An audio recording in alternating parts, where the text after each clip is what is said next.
There's a task force run by Susan Shirk that described at the end of October 2009, I guess it was, ways that we might have two sets of ways to deal with North Korea. One of them dealing with the nuclear issue, the other dealing with non-nuclear issues, without having to worry about denuclearization first. At the same time, IFPA, yes, well, I'm going to leave these two books with you, Sam. You can put one in your library and one in the center's library, whatever you want. These are books that IFPA came out on. It's the top book here. They had the thoughts of two tiers of economic engagement, as you see there on the slide. One linked to denuclearization and a second not. Viable small-scale projects and so forth. So the effort here is to undertake economic engagement with North Korea in an imaginative way. I won't go into all the details, but to say most of that was simply dismissed because people think it won't work. They're probably right, but once again I say, look, the situation is desperate enough where we need to rethink these things and see whether we want to proceed with something along these lines. The second thing is a foreign affairs article, an article out of Foreign Affairs magazine by Andrei Lankov.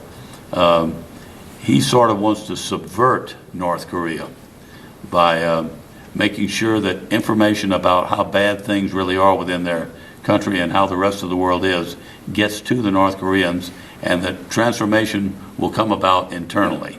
That's a rather simple way of putting his argument. Now,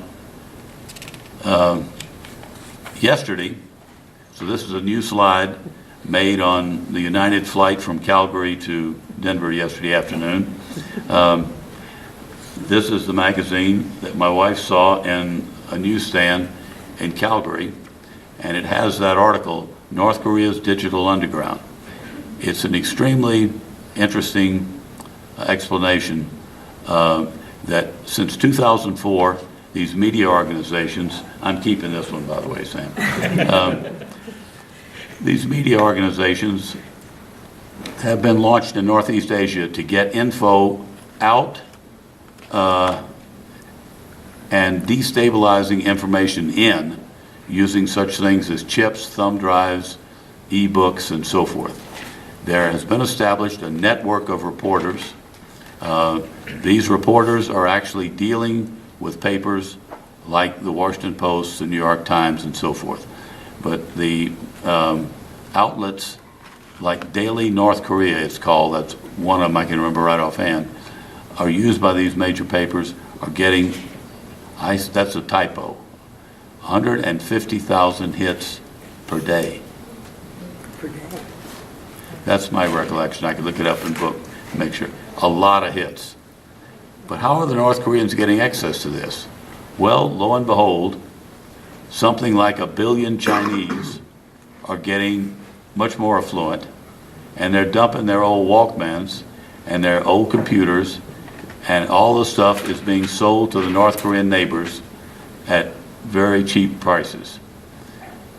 It turns out that you can own a computer in North Korea, it just has to be registered. The authors say that radio actually works best, and they have targeted audiences. The elite are too hardline, as I've said here. Those at the bottom are brainwashed and ignorant, but in between, there's a big target. Stephen Haggard and Marcus Nolan, Marcus is another friend of mine, I trust him, says there's a clear correlation between the consumption of foreign media and negative views of the regime, so it's working. Then I thought some of the clever tricks that were described in here were interesting. One of them is you have a thumb drive and you stick it in and it says this thumb drive is empty. Double click on it and the whole thing comes out. It not only might fool the amateur North Korean investigator, so to speak, but of course it allows the person who's just been caught to say, oh, I thought the damn thing was empty. So maybe it works. Anyway, this is the kind of thing that I say is maybe a possible way to begin to make things change in North Korea. That was the one. So when I put in the new slides, I messed up. This is a Susan Shirk report. It's a task force that calls for economic engagement, and it cajoles the DPRK out of its hostile crouch. It advocates track 2 developments, academic exchanges, NGOs, and here's one I really like. There's a rust belt in China just north of North Korea. So if we could together, China and the U.S., put investment into those areas, we could do things that the Chinese would like to do and that the North Koreans may well like to do as well. So what I'm saying is some imagination applied to this just might work. My Seoul meetings in January. I went prepared to be discouraged, and I came away encouraged. Governments are not a lot more enthusiastic, but from all of the countries, people like me, think tankers and so forth, all took the position, at least this position, what we have done in the past didn't work. We have to find a new way. We have to be more flexible, and if we stick to our old ways of doing things, predictable results will go nowhere with North Korea except toward the possibility of North Korea being a proliferator.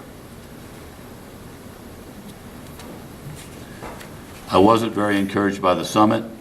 I call these golden words, but I really didn't think of them that way, because these words essentially say, denuclearization first, and until you do that, we're not going to talk to you about anything. Well, I say, too late for that. We need to swallow that pill and say, somehow we get around the September 2005 statements and we begin to talk about something with the hope that that allows us to talk about what we really want to talk about. Now, I'm not wedded to any of these detailed strategies. I don't know what'll work. As I say, what we have done has revealed that it hasn't worked. New ideas should be welcome, but no more, nothing works, everything's impossible. And I say almost any outcome is conceivable if we really think about the possible consequences of a proliferating DPRK as a threat to the planet. Well, I would welcome your questions and comments, and I thank you for your patience.